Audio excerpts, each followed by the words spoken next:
Sean todos ustedes bienvenidos a este tercer webinar sobre seguridad y salud en el trabajo. Yo soy el ingeniero Iván Cerdán y el día de hoy vamos a ver el tema relacionado a materiales peligrosos, también conocido como MATPE. En esta tercera unidad, donde vamos a ver materiales peligrosos, vamos a hablar un poco de cuáles son los criterios a través de los cuales se clasifican los materiales peligrosos. Asimismo vamos a ver la clasificación según la ONU.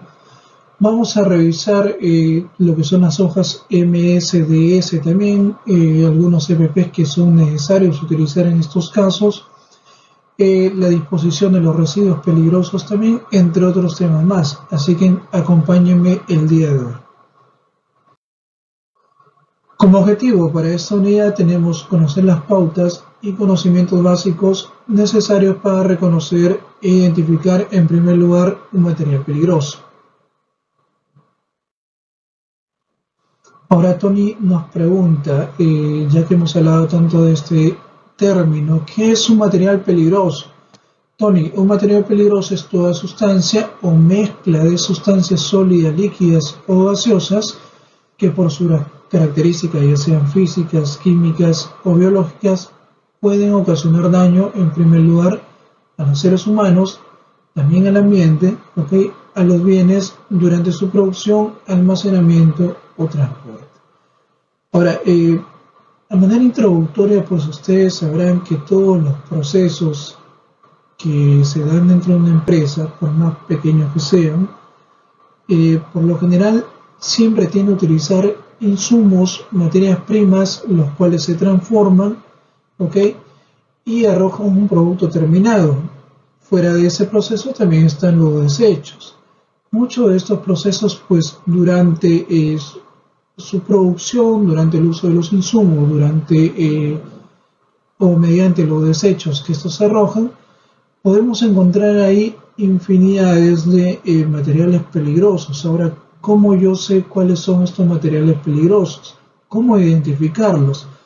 Pues ya ahí nos daba, con la ayuda de Tony, la definición. Recordemos que un material peligroso es un objeto, una sustancia que debido a sus características, ya sean físicas, químicas o biológicas, según lo que leímos, pueden ocasionar daño a las personas y en general a todo el GEM, es decir, a la gente, al equipo, las maquinarias y al ambiente. Entonces es importante que nosotros podamos reconocerlos a fin de evitar justamente estos daños que podrían ocasionarse.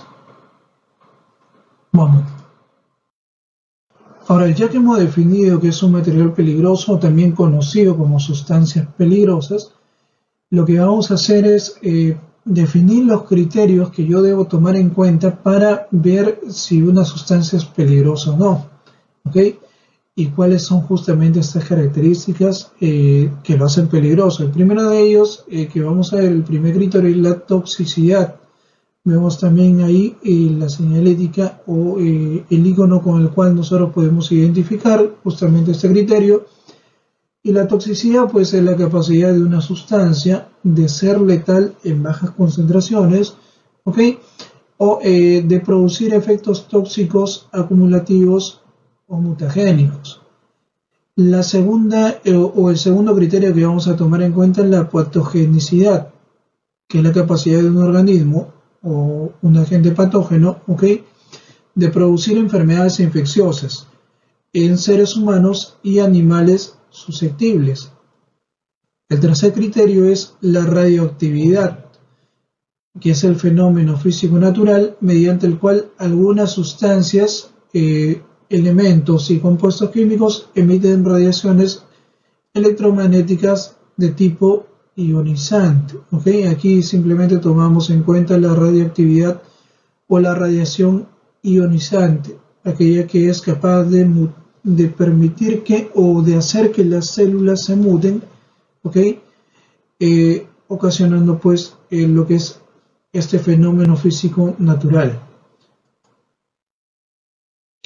Los otros tres criterios que definen la peligrosidad de una sustancia es la inflamabilidad. Vemos ahí también su su iconografía nos dicen que es la capacidad de una sustancia para iniciar la combustión provocada por la elevación local de la temperatura, ¿okay? Se transforma esta en combustión cuando se alcanza la temperatura de inflamación, o también podríamos incluir ahí el término punto de ignición. Ahora, vamos a ver más adelante cómo es que una sustancia, o sobre todo los líquidos, se hace la diferenciación entre inflamable y combustible. Sin embargo, todos ellos tienen esta característica de inflamabilidad. El quinto criterio es la corrosividad. Vemos también su iconografía ahí a su costado, ¿ok? Y nos dice que es el proceso de carácter químico causado por determinadas sustancias que desgastan a los sólidos o que puede producir lesiones más o menos graves en tejidos vivos. Ahora, todos los iconos que estamos viendo, pues en el tiempo se han ido actualizando. Estos son los últimos iconos que tenemos de acuerdo a las normativas, vigentes, y que nos permiten identificarlos o identificar estas características de las sustancias o los materiales peligrosos. El último es la reactividad, que es el potencial que tienen algunas sustancias para reaccionar químicamente, liberando en forma violenta energía y o compuestos nocivos, ya sea por combinación con otras sustancias, descomposición y detonación. Y como todos los otros criterios que hemos visto, aquí también hay niveles, ¿sí? Que vamos a verlo más explicado o lo vamos a detallar conforme va avanzando esta presentación. Sin embargo, es la capacidad pues que tiene, esta última es la capacidad que tiene la sustancia de reaccionar, químicamente, también de forma violenta, liberando energía y o compuestos nocivos. Ahora vamos a, de acuerdo a estos criterios que hemos revisado, vamos a ver cuál es la clasificación de los materiales peligrosos. Bueno, ahí tenemos, justamente nos especifica que para la clasificación el día de hoy vamos a tomar en cuenta las características y o propiedades que tiene cada una. En este caso vamos a tomar en cuenta el criterio de la Organización de las Naciones Unidas, por sus siglas ONU, que lo ha clasificado de la siguiente manera. Son 9 grupos que vamos a encontrar aquí, donde vamos a de esta manera tratar de clasificar o de incluir todas las sustancias peligrosas en esta clasificación. Muy bien, y revisando lo que es la clase 1, donde vamos a encontrar agrupados a los explosivos, van a tener las siguientes características, que son sustancias que pueden hacer explosión por efecto de una llama, choque o fricción. Y obviamente producto de esa explosión pues pueden causar daños alrededor. Esta clasificación también, o esta clase 1 también incluye aquellas sustancias pirotécnicas aun cuando estas no generen gases. Como ustedes pueden ver la señalética ahí en pantalla, pues vamos a justamente segregar esta clase en 6 divisiones. La primera división que nos habla de los explosivos que tienen peligro de explotar o de realizar la explosión en masa, La segunda división que tienen es una explosión son explosivos con riesgo de proyección. La tercera división que se refiere o agrupa los explosivos con un riesgo de fuego predominante, La cuarta división nos habla de los explosivos o agrupa los explosivos con un riesgo de explosión no significativo, Estos, como ustedes pueden ver en pantalla, están claramente tipificados en la señalética con el 1.4, ¿sí? En caso del 1.5, que son pues los explosivos muy inestables con peligro de explosión también en masa, A diferencia de la división 1.1 es que son inestables, mientras que los de la división 1.1 también tienen peligro de explosión en masa, pero estos son estables. y el 1.6 que son artículos extremadamente insensibles. Entonces de esta manera es que se agrupan los explosivos. Ahora, ¿qué ejemplos podríamos tener aquí dentro de esta clase? Por ejemplo, la nitroglicerina, la dinamita, la pólvora, el TNT, lo que son los fulminatos, el gas natural, entiéndase por eso el metano, y partículas de polvo de semillas. Todos estos están agrupados dentro de la clase 1 que trata de los explosivos. En esta clase 2 vamos a hablar netamente de los gases, ¿sí? Ahí también tenemos 3 divisiones, como ustedes pueden ver. También está su señalética al costado. Cuando se trata de la división 2.1, que son gases inflamables, solo utilizamos este rombo de color rojo, Bueno, ahí la señalética está en inglés, pero el significado es el mismo, gas inflamable. Sin embargo, es importante es la utilización del idioma castellano al momento de hacer la señalética, ¿sí? Ya sea en los recipientes donde va a almacenarse, ya sea en los vehículos donde se van a transportar, etcétera. Bueno, los gases inflamables, estos cuando se mezclan con el aire y una fuente de ignición, fácilmente entran en combustión, ¿sí? ¿Qué gases podemos encontrar ahí? Por ejemplo, el hidrógeno, los hidrocarburos, el acetileno, el gas licuado de petróleo. En la división 2.2, que son gases no inflamables y a la vez son no tóxicos, pues encontramos ahí su señalética en color verde, ¿sí? En el rombo de color verde. Estos gases lo que van a hacer es producir asfixia. Por ejemplo, ¿qué tipo de gases encontramos ahí? Encontramos el oxígeno, encontramos el helio, el nitrógeno, el CO2.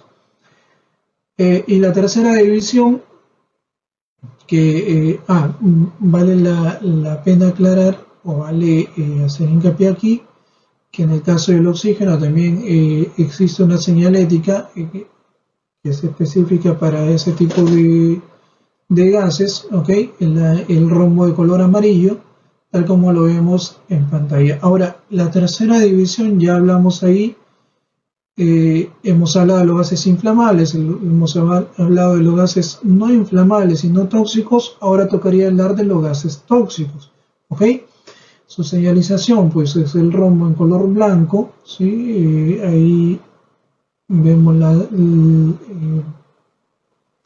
iconografía, una calavera con los huesos cruzados en forma de X, señal de toxicidad.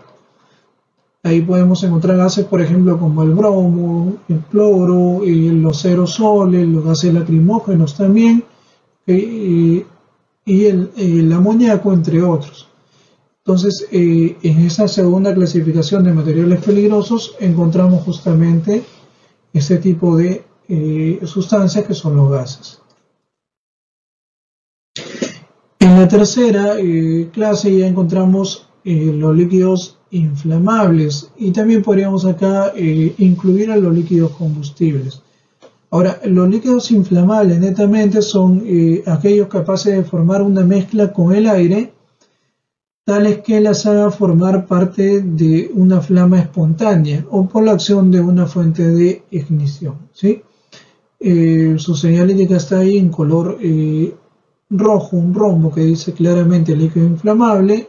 Ustedes ya se habrán dado cuenta en las diapositivas anteriores, la clase siempre va aquí dentro del rombo, en este caso es clase 3, pues dentro del rombo debería ir el número 3, ¿sí? Ahora, ¿cómo yo sé que es un líquido inflamable? Lo que conversábamos en un inicio. En este caso, lo que es la Asociación Nacional de Protección contra el Fuego, en sus siglas en inglés NFPA, define un líquido inflamable como aquel líquido que tiene un punto de ignición menor al 37.8 grados centígrados. Eso es de acuerdo a al criterio que tomamos. En este caso el NFPA lo define así. Vamos a ver más adelante que hay otros criterios que lo definen o que definen el punto de inflamación a partir de un grado mayor al especificado aquí. ¿Ok?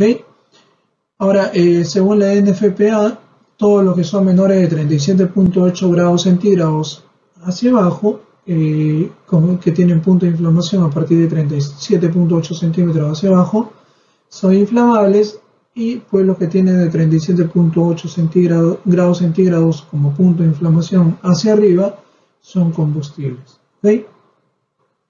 Ahora, ya que hablamos del punto de inflamación o de inflamabilidad, vale recalcar que es el conjunto de condiciones del entorno, ¿okay?, en que una sustancia inflamable está en condiciones de iniciar una combustión, si se le aplica una fuente de calor a suficiente temperatura. ¿Okay? En este caso, si es un líquido inflamable y pues tenemos un grado suficiente para que ese líquido inflamable comience a desprender una fuente de calor, a hacer combustión, entonces estaríamos hablando de que ya se encuentra dentro del punto de inflamabilidad o sobre el mismo. Vamos a ver la diapositiva justamente donde les explico un poco más de lo que hace la diferencia de acuerdo al criterio o de acuerdo a la entidad que emite ese criterio de cuándo es líquido inflamable y líquido combustible.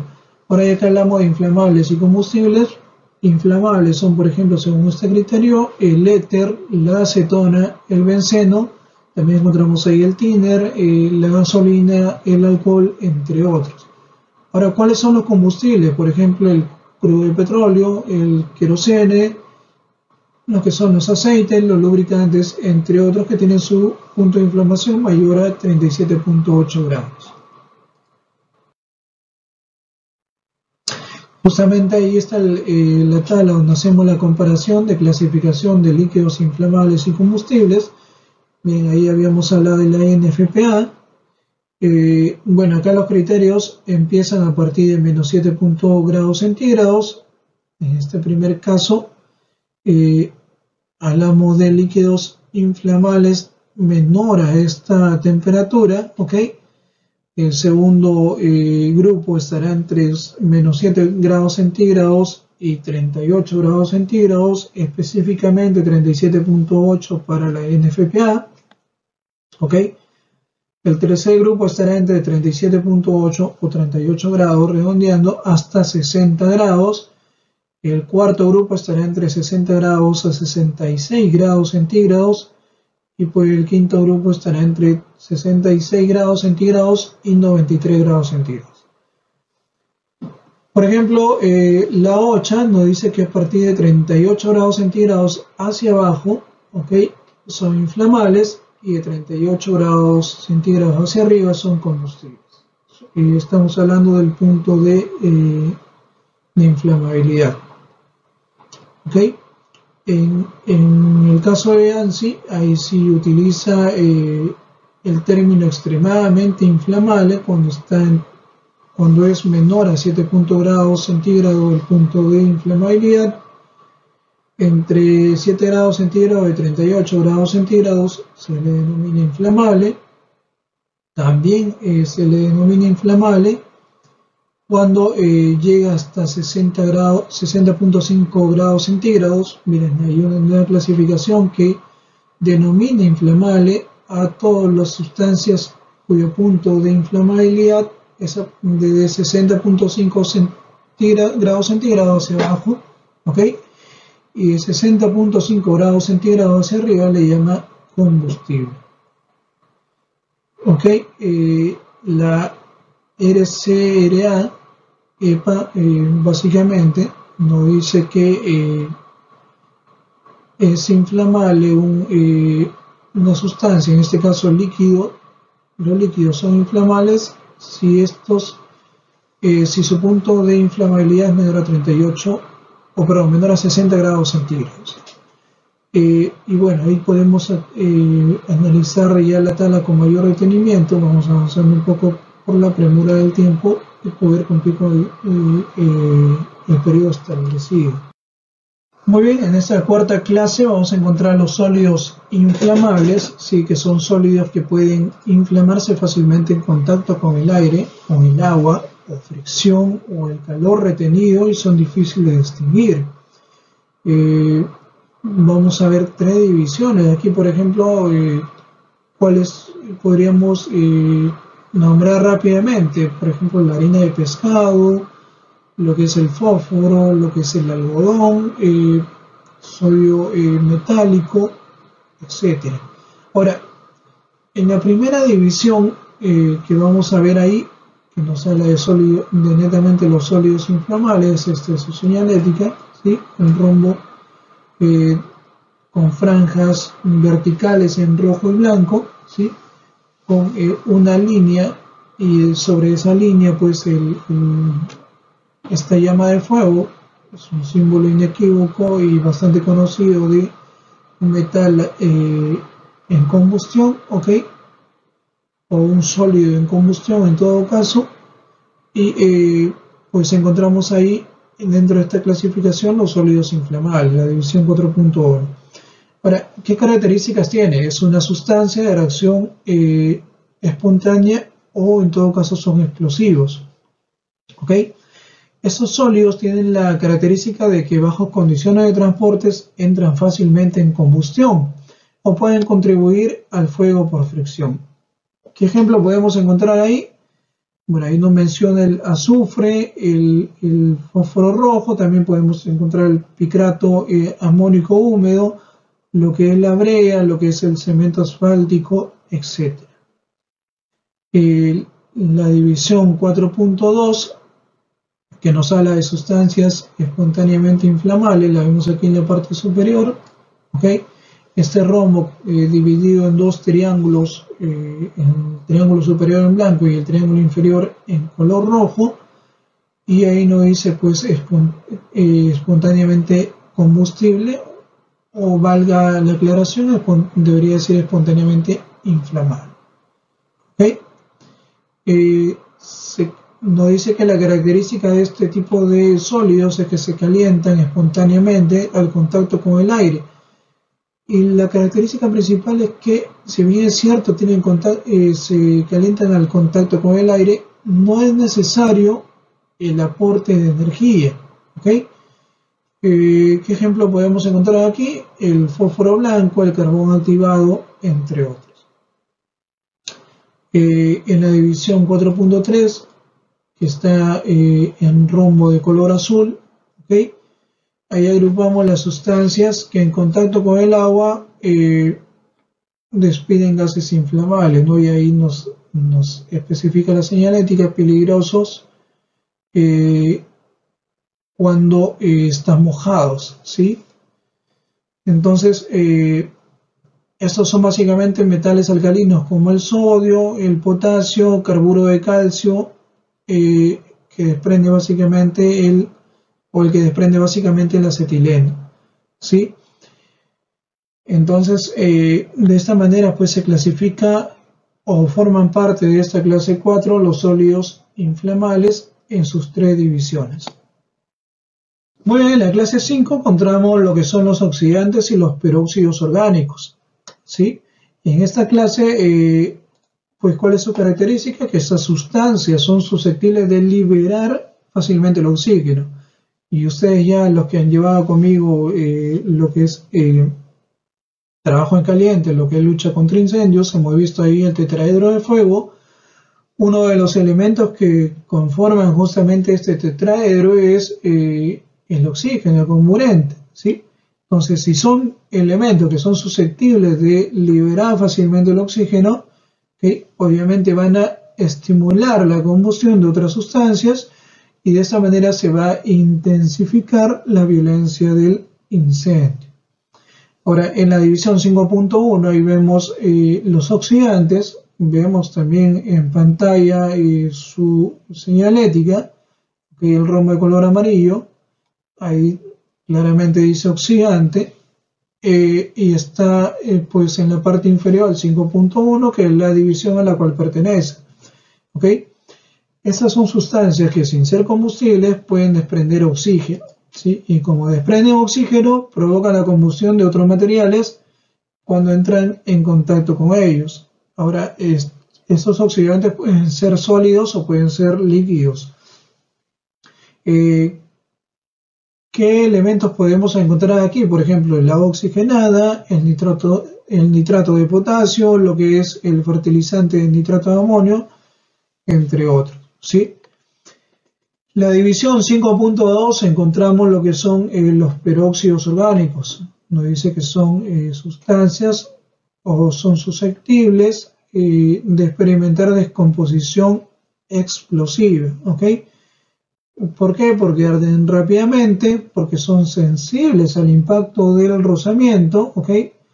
Y por lo tanto reaccionan con otras sustancias y pueden atacar y destruir a los metales justamente por esta característica que tienen los peróxidos, ¿ok? Y produce lesiones también en los ojos. ¿Qué elementos podemos encontrar ahí? Por ejemplo, el peróxido de benzoilo, el agua oxigenada que está a más de 30% de concentración, ¿ok? Ya en ese estado, pues el agua oxigenada deja de ser un oxidante y se vuelve en un peróxido orgánico. Muy bien, en la clase número 6 vamos a encontrar dos tipos de sustancias, que son las sustancias tóxicas o venenosas y las sustancias infecciosas. ¿Okay? Justamente están separados de esta forma en las dos divisiones que hay dentro de la clase 6. La división 6.1 nos habla de las sustancias tóxicas o venenosas, ¿sí? Que son sólidos o líquidos que pueden causar efectos graves y perjudiciales, ¿okay? Para la salud del ser humano. En primer lugar, si de repente se inhalan los vapores producto de estas sustancias o que emanan estas sustancias tóxicas o venenosas. ¿Okay? La segunda forma puede ser porque entran en contacto con la piel o las mucosas, ¿okay? Y dentro de ello, dentro de esa división encontramos, por ejemplo, lo que es el cianuro de potasio, el cloruro de mercurio, entre otros. En la división 6.2, que son sustancias infecciosas, son materiales que contienen microorganismos, ¿ok? Patógenos. Estos microorganismos son patógenos viables o toxinas, de los que se sabe o se sospecha que pueden originar enfermedades en humanos y animales, ¿ok? ¿Qué podemos encontrar ahí? Lo que son los virus, las bacterias, como por ejemplo el anthrax, el VIH o SIDA, ¿ok? Pues el lugar más común donde encontramos esto es en los hospitales, los centros médicos, también en lugares cerrados, básicamente hablando de bacterias, ¿ok? En lugares pues que han sido expuestos a una contaminación por estos patógenos, ¿ok? Y que podría tener contacto con los animales o las personas. Vamos a revisar la siguiente clase, la clase número 7, donde hablamos de materiales radioactivos. Nos dice que es todo material que al natural o artificialmente es capaz de emitir o radiar energía en forma de partículas, ya sean partículas alfa, beta o neutrones, o ya sea que suceda una radiación electromagnética, por ejemplo, los rayos gamma y los rayos X. ¿Sí? Se entiende por material radioactivo a todas aquellas que poseen una actividad mayor a 70 kilobecquerelios por kilogramo, ¿ok? O su equivalente, que son 2 nanocurios por gramo. Pues ustedes en algún momento habrán visto este tipo de señalética, sobre todo pues habrán visitado un hospital y dentro de ese hospital hay una sala de rayos X. Ustedes habrán visto justamente la señalética en la puerta. Ahora, es un ejemplo bastante común, ¿ok? Ahora, ¿qué materiales radiactivos podemos encontrar aquí? Podemos mencionar, por ejemplo, el uranio, el plutonio, que son dos de los más conocidos. También está el cobalto, el cesio, el bromo, el polonio. ¿Okay? Esos son clasificados como materiales peligrosos de tipo radiactivo. Ahora, los materiales corrosivos son aquellos capaces de destruir o dañar de un modo irreversible aquellas superficies con las que van a entrar en contacto. ¿Okay? Son peligrosos tanto para los seres vivos, ¿okay? Porque pueden irritar o quemar los tejidos de la piel, los ojos, las vías respiratorias o los conductos gastrointestinales que podrían, en todo caso, y en el peor de los casos, conducir a la muerte. ¿Okay? Ahora, cuando sucede este tipo de incidentes, básicamente dentro del término incidentes agrupamos los incidentes propiamente dichos y los accidentes, ¿ok? Se les conoce como quemaduras químicas. ¿Okay? Nosotros conocemos la investigación de accidente y vemos la tipología del accidente, ¿ok? Estaríamos hablando de una quemadura química. Ahora, con respecto a estos materiales, vamos a dar algunas recomendaciones. No sin antes mencionar, por ejemplo, qué materiales podemos encontrar aquí. El ácido sulfúrico, por ejemplo, que es uno de los más conocidos y más comunes, incluso de un uso mucho más comercial, ¿ok? Y el óxido de calcio, también muy conocido. Ahora, ¿qué recomendaciones podemos encontrar aquí? Por ejemplo, evitar inhalar los vapores de estos materiales corrosivos, ¿ok? Para ello, pues es propicio utilizar una protección respiratoria de acuerdo con lo que nos puedan proveer en la empresa, ¿ok? Siempre que tenga, pues, el adecuado filtro. Cuando esté manipulando este tipo de productos, utilizar siempre la protección ocular, así como la ropa y guantes de seguridad. Ok, vamos a ver más adelante cuáles son estos EPPs que debemos utilizar. Sí, vamos a señalarlos uno por uno. Ahora, también nos dice que añadir los productos lenta y cuidadosamente sobre el agua. Nunca, al contrario, ese tipo de elementos o materiales corrosivos, ¿ok? Se deben aplicar sobre el agua. Si yo aplico agua sobre estos materiales corrosivos, pues lo que va a producir es que hay una reacción química, ¿ok? Que va a emanar justamente estos gases o estos vapores que queremos evitar. Entonces, la idea es, sobre el contenedor del agua, vaciar o aplicar estos materiales corrosivos, ¿ok? Y ahí nos da una indicación bastante clara. Añadir los productos lenta y cuidadosamente, ¿ok? ¿Para qué? Para evitar salpicaduras y derrames por los alrededores. También otra recomendación es que debemos alejar del sol y de la fuente de calor los envases y depósitos que contienen productos ya sean cáusticos o corrosivos, ¿ok? También debemos verificar siempre que el corrosivo que vamos a utilizar no sea inflamable, ¿sí? Es importante que hagamos esta verificación antes de su utilización, puesto que aparte de ser corrosivo, pues le añade otra característica que debe ser tomada en cuenta al momento de su manipulación y de su uso, ¿ok? Y algunos corrosivos pueden generar gases tóxicos e incluso explosivos. Entonces es necesario que también tomemos en cuenta estas características adicionales a la corrosión de los materiales que vamos a utilizar. Ahí, por ejemplo, nos dan algunas aplicaciones, ¿sí? El hidróxido de sodio, que también es conocido como la soda cáustica, ¿ok? Nos dice que existe como sólidos blancos cristalinos e inodoros cuya disolución en agua o un ácido genera grandes cantidades de vapores. Por lo tanto, hay que tener especial cuidado en esto, sobre todo en las industrias que lo utilizan, como por ejemplo la industria papelera, la industria textil, de detergentes, así como la industria petrolera. ¿Ok? También nos habla del ácido clorhídrico, conocido como ácido muriático. Le decía hace un momento, ¿no? Bastante comercial, incluso de uso doméstico. ¿Ok? También el agua fuerte, que es sumamente corrosivo, por lo que se emplea como solvente. ¿Ok? Como disolvente industrial o como catalizador en la obtención de sustancias químicas. Ahora, nuevamente, ya que es un producto de uso doméstico en algunos casos, recordemos que no podemos añadir agua sobre el ácido clorhídrico, sino al revés.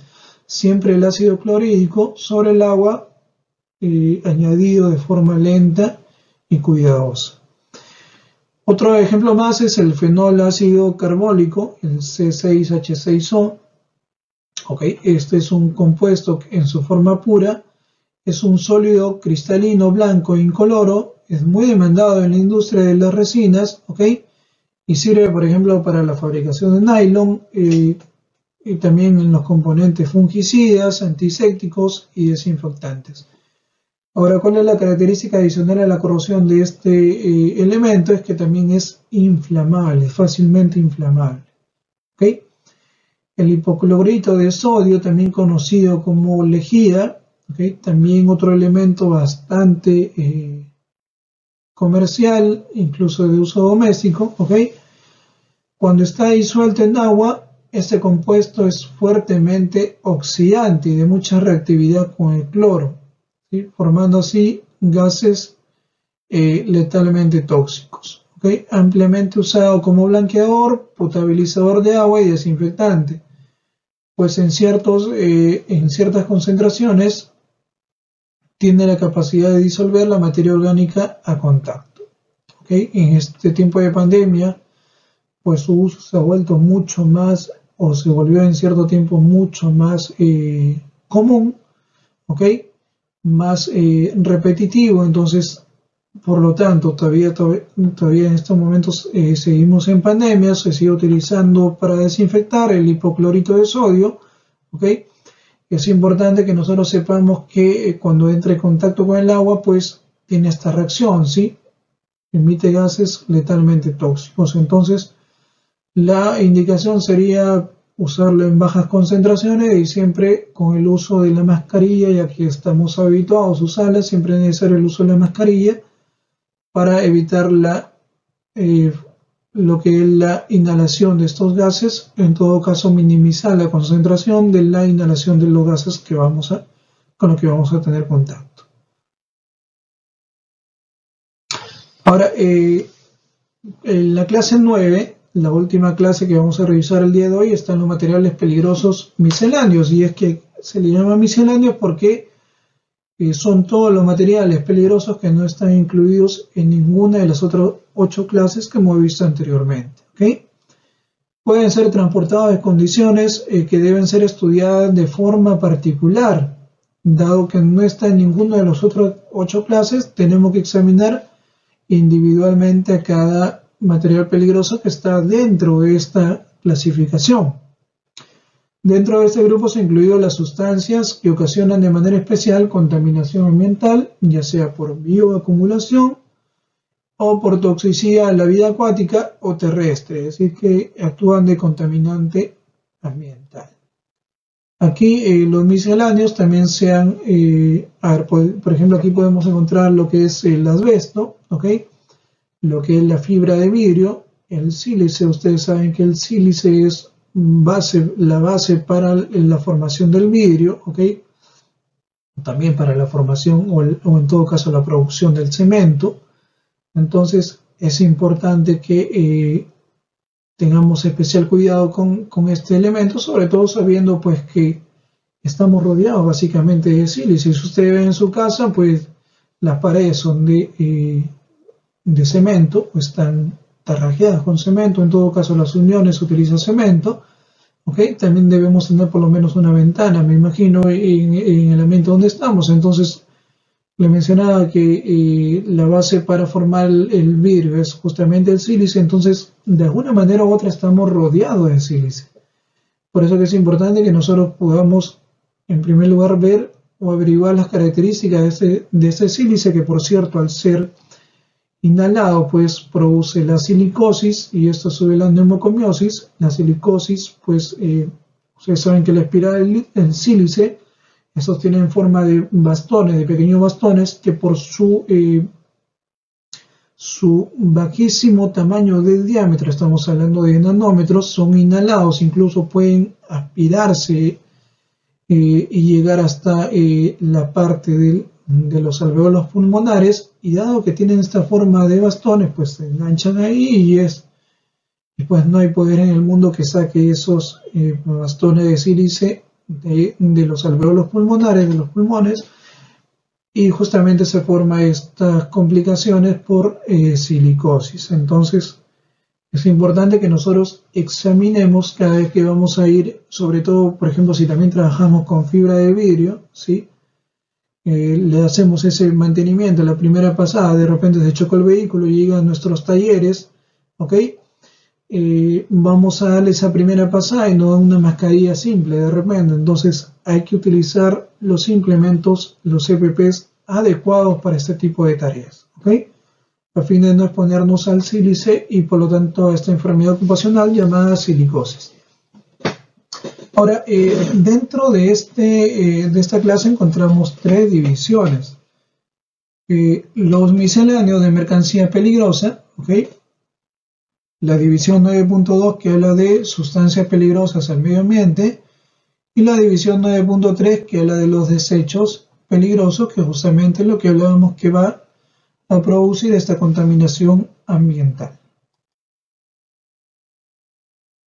Ahora, ¿cómo realizamos la adecuada manipulación de materiales peligrosos? En primer lugar, siempre es importante el orden y limpieza, ¿sí?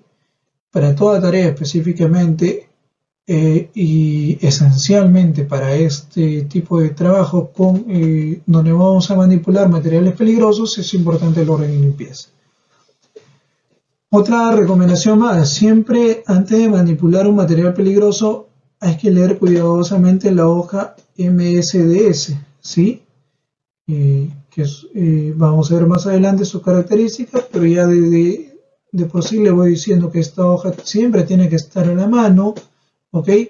Siempre tiene que ser leída antes de manipular ese material. Y como recomendación personal, les puedo decir que por más que hayamos manipulado y hayamos leído esa hoja MSDS más de una vez, es importante que siempre la repasemos, pues la mente es frágil y no podemos olvidar de algunas características y de algunas recomendaciones específicas para manipular ese material. Entonces, es necesario que siempre la leamos antes y en toda ocasión que vamos a manipular el material peligroso, ¿ok? También evitar el contacto con la piel, así como la impregnación de la ropa con estos productos. En caso de contaminación, lo que debemos hacer es quitarnos la ropa contaminada, ¿ok? Y de acuerdo a lo que especifica la hoja MSDS, al realizar la limpieza del cuerpo. Recordemos que es importante porque, si bien es cierto, la limpieza por lo general se hace con agua, ¿ok? Hay elementos que reaccionan con el agua. Entonces, si yo voy a realizar la limpieza de mi cuerpo con este mecanismo que es a través del agua, primero debo tener conocimiento de si ese elemento no va a reaccionar con el agua, ¿sí? Otra recomendación, bueno, obvia, pero sin embargo es importante especificarla, es que debemos mantener la ropa de trabajo separada de la ropa de uso personal. ¿Ok? Ahora, los recipientes en los que vamos a envasar o vamos a almacenar estas sustancias, materiales peligrosos, ¿ok? Deben ser los adecuados, es decir, no debemos utilizar, por ejemplo, botellas de agua, eso está totalmente prohibido. Lo mismo botellas de gaseosa, de refrescos, está totalmente prohibido, ¿sí? Eh, ¿Qué más? Bueno, cuando sea necesario realizar el trasvase de esta sustancia de su envase original a otro más pequeño, es importante que utilicemos bombas o basculadores y envasadores especiales, ¿sí? Y usar recipientes apropiados también con la etiqueta de forma o puesta de forma adecuada, ¿ok? También los recipientes siempre deben estar cerrados, bien cerrados. Ya hemos visto toda clase de sustancias peligrosas, ¿ok? Y hemos visto que algunas reaccionan simplemente al entrar en contacto con el medio ambiente, con la temperatura ambiente y las condiciones atmosféricas. Entonces, es importante que siempre permanezcan bien cerrados. Y bueno, también es importante la rotulación, ¿ok? Nos menciona ahí que siempre debe estar identificado con los símbolos del tipo de material peligroso. Por cierto, lo que es el rombo NFPA ya está en desuso en este momento, ¿ok? Hoy está entrando en desuso. Lo que se está haciendo es o lo que se está usando es el etiquetado del sistema global organizado, ¿ok? Donde vamos a analizarlo más adelante, pero es el que tenemos aquí en imagen, ¿ok? También nos menciona que siempre se debe lavar bien los guantes después de utilizarlos, no se debe guardar ni consumir alimentos o bebidas, ni fumar tampoco en los lugares donde se utilicen productos, sobre todo productos cáusticos y o corrosivos, ¿ok?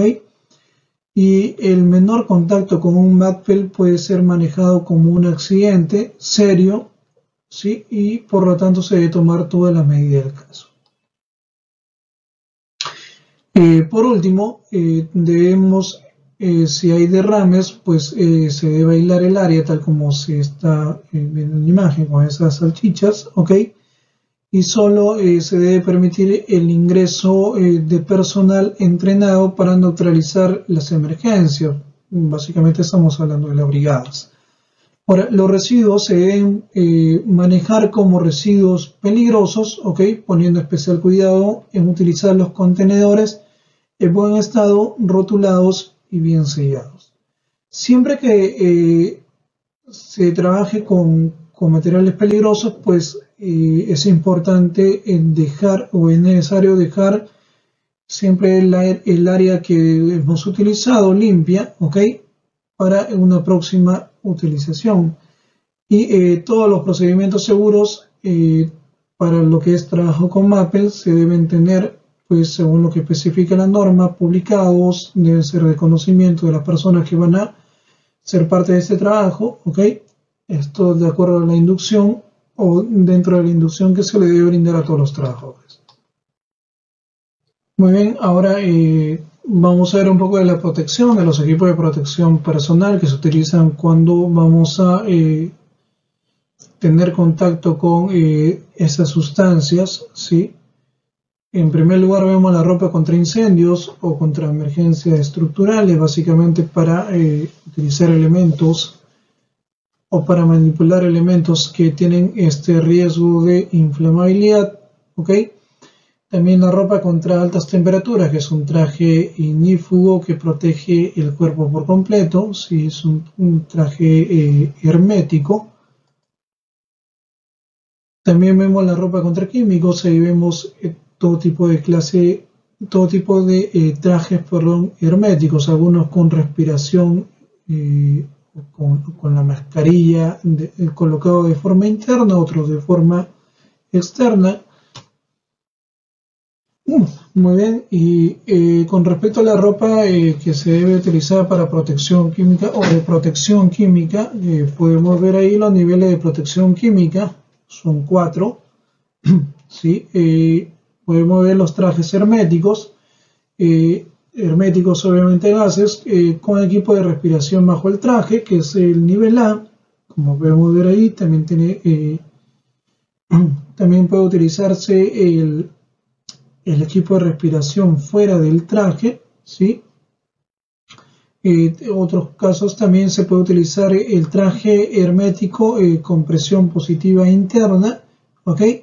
Y también los trajes herméticos a gases destinados a los equipos de emergencia. Entonces, de acuerdo al nivel de protección química es que uno destina el tipo de EPPs que va a utilizar. Pues según lo que vemos ahí, está la clasificación de acuerdo a los 4 niveles.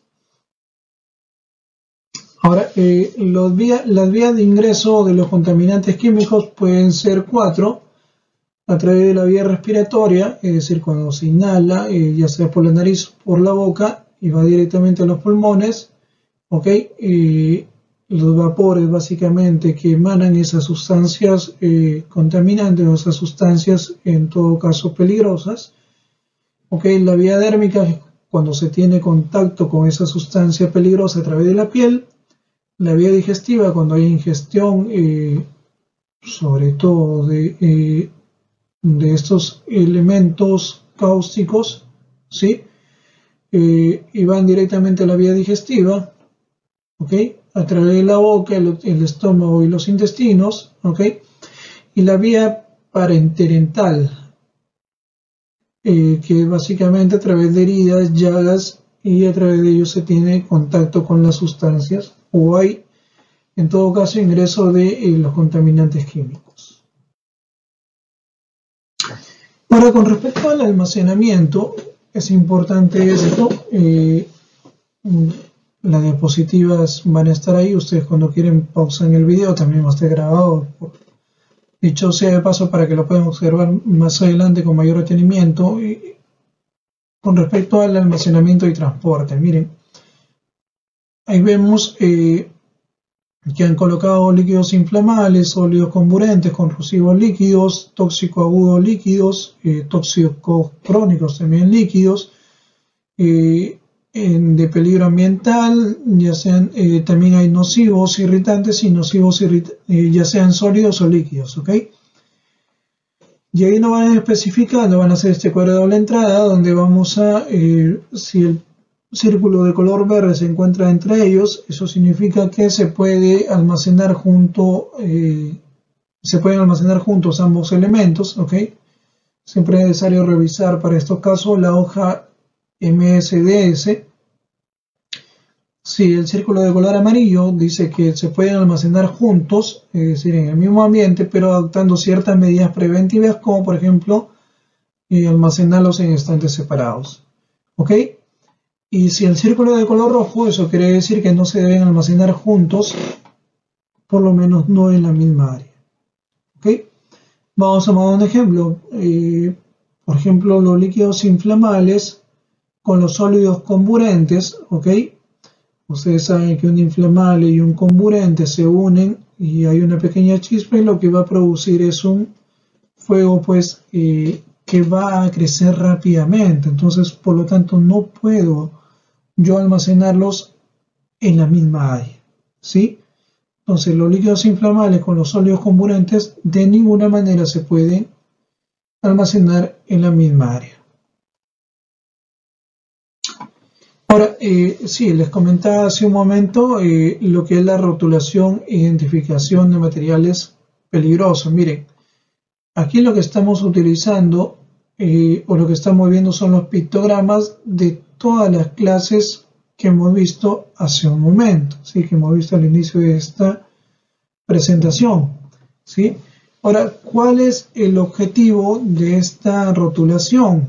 ¿Sí? En primer lugar, que podamos identificar a distancia las características del rótulo y por lo tanto del elemento o del material peligroso, ¿ok? Proporcionar una fácil identificación de la naturaleza del riesgo que se puede presentar ya sea en la manipulación o almacenamiento de estas mercaderías que contienen estos materiales peligrosos. ¿Ok? Y por último, facilitar por medio de estos pictogramas que usamos en los rótulos una primera guía para la manipulación y almacenamiento.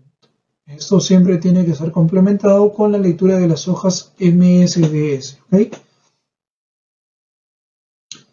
Ahora, el etiquetado que utilizamos o que el que ya se debería estar utilizando es el etiquetado del sistema global, ¿sí? Ahora, ¿qué información tiene este etiquetado? En primer lugar, identifican pues el número 1 aquí como vemos en pantalla, ¿sí?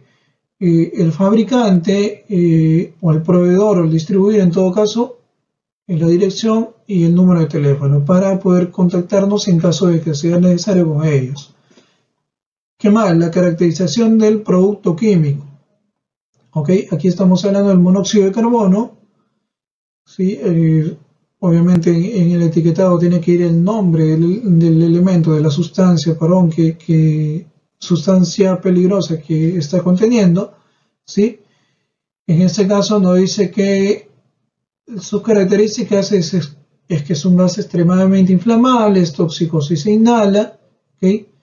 Puede dañar al feto en caso de una mujer gestante, provoca daños en los órganos tras exposiciones prolongadas o repetitivas, ¿sí? También tiene que ir los pictogramas, ya lo hemos visto esto al inicio, ¿sí? Que simboliza cada uno de ellos, y palabra de advertencia, indicación del peligro y consejo de prudencia. Por ejemplo, aquí nos dice, ¿no? Manténgase el recipiente herméticamente cerrado, evite respirar los vapores, en caso de inhalación, alejar a la víctima al exterior y mantenerla en reposo en posición confortable para respirar. ¿Okay? Llamar a un centro de toxicología o médico y almacenar en un lugar bien ventilado. Entonces de ahí podemos nosotros tener las pautas iniciales que debemos tener en cuenta para la manipulación y el transporte de estos materiales, ¿sí? Nuevamente especificar, siempre complementado con la información de la hoja MSDS. Justo hablábamos de eso, miren, la hoja MSDS es una ficha de datos seguros, ¿ok? Sus siglas en inglés, MSDS, que es un documento que indica las particularidades y propiedades de una determinada sustancia para su uso más adecuado.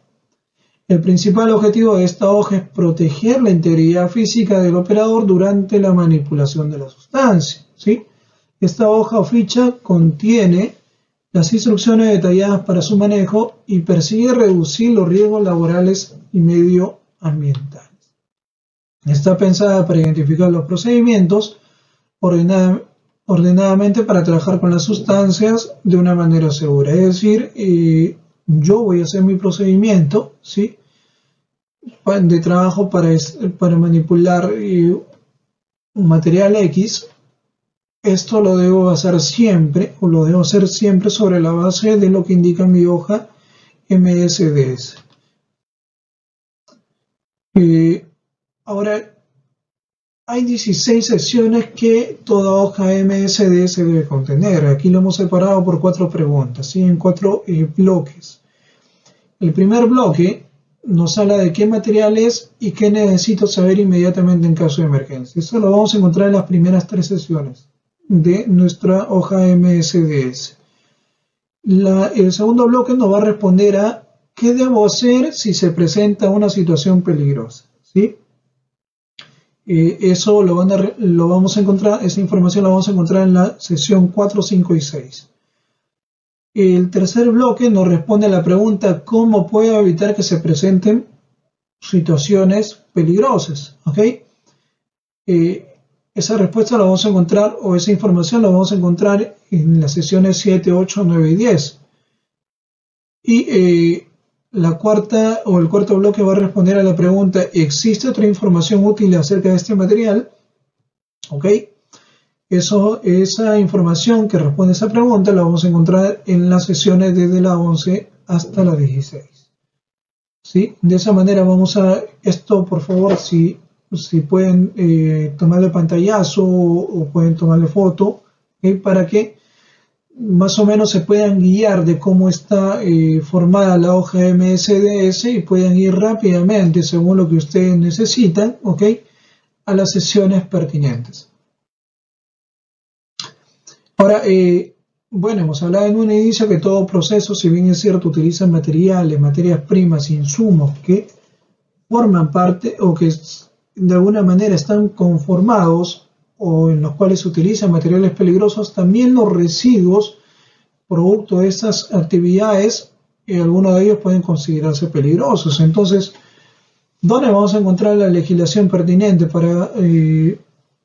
para nosotros podernos empapar mucho más de esto? Primero, la Ley de Gestión Integral de Residuos Sólidos, que fue aprobada mediante el decreto legislativo 1278, ¿sí? Esto reemplaza ya la Ley General de lo que es la manipulación de residuos sólidos, ¿ok? Por lo tanto, también su reglamento, el DS 014-2017 del Ministerio de Ambiente, ¿ok? Que es pues el reglamento del decreto legislativo que vimos en primera instancia. También la ley 28256, que nos habla que es la ley que regula el transporte terrestre de materiales y residuos peligrosos. Y bueno, la Ley General de Salud 26842 y su reglamento, ¿okay?, correspondiente a las actividades de saneamiento ambiental. Ahora, Tony nos hace la pregunta, ¿qué son los residuos peligrosos? Tony, los residuos peligrosos son elementos, sustancias, compuestos, residuos, ¿okay?, o mezcla de ellos, que al finalizar su vida útil adquieren la condición de residuos y desechos y que independientemente de su estado físico van a representar un riesgo para la salud o el ambiente por sus características ya sean corrosivas, reactivas, explosivas, tóxicas, inflamables o biológico-infecciosas. ¿Ok? ¿Cómo lo clasificamos? Bueno, de una manera muy sencilla, aquellos que pueden ser de gestión municipal, los residuos sólidos, sobre todo no peligrosos, ¿ok? Pueden ser manejados por la gestión municipal. Sin embargo, los residuos peligrosos ya no pueden ser manipulados o manejados por la gestión municipal, sino tiene que ser a través de una entidad competente y especializada, ¿ok? Por ejemplo, acá nos menciona, ¿sí?, esta categorización permite determinar la forma en que los residuos sólidos deben ser manejados. Además, hace posible identificar al responsable de su manipulación, así como a la autoridad encargada de la fiscalización ambiental, ¿sí? Lo que es de gestión no municipal lo hemos agrupado en dos, los peligrosos y los no peligrosos. Hay peligrosos industriales, hospitalarios, de construcción y demolición, radioactivos y otros. La Ley General de Residuos, ¿ok?,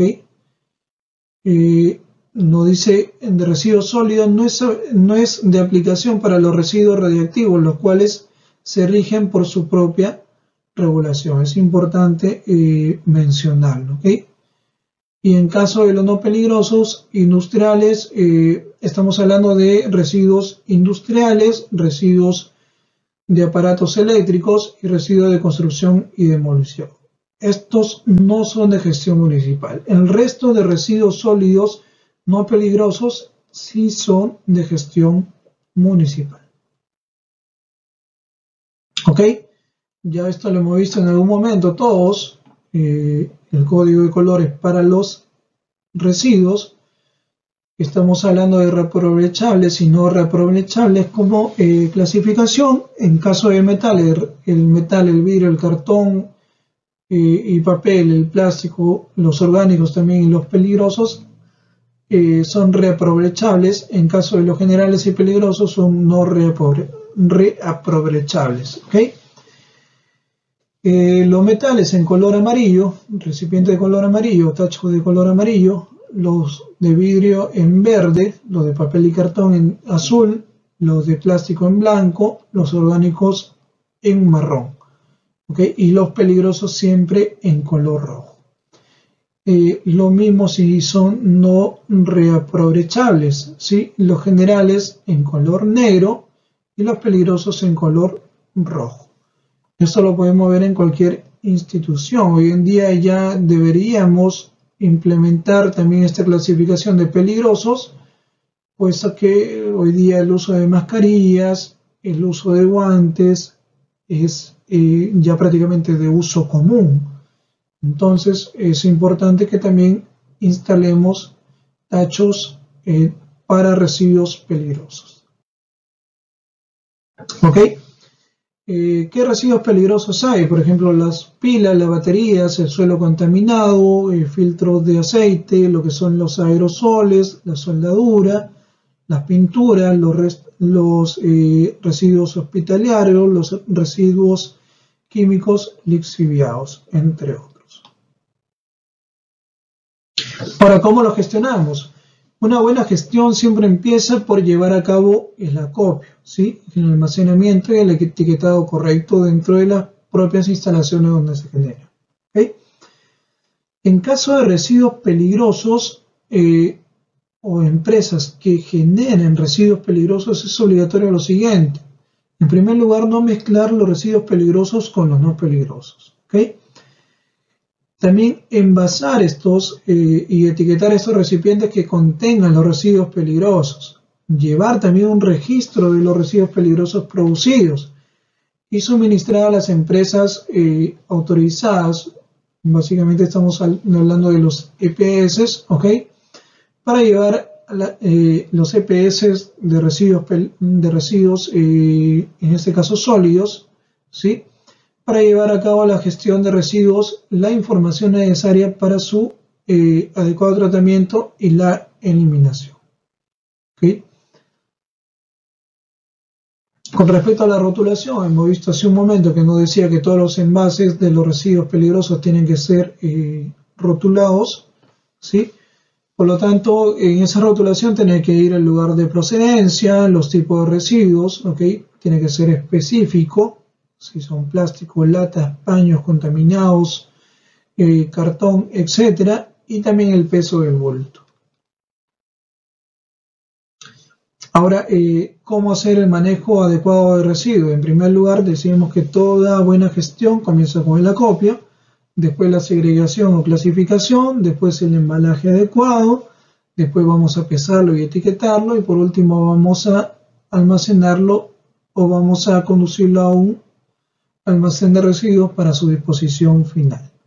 ¿Ok? Un residuo peligroso, recordemos que un residuo peligroso se convierte en un riesgo cuando se encuentra en una forma que permita su difusión en el ambiente, alterando la calidad del aire, suelo y o agua, posibilitando su contacto con el ser humano y otros organismos vivos. Entonces, por lo tanto, la solicitud es que estos residuos peligrosos no los convirtamos en un riesgo para la salud de las personas que laboran dentro de nuestras empresas.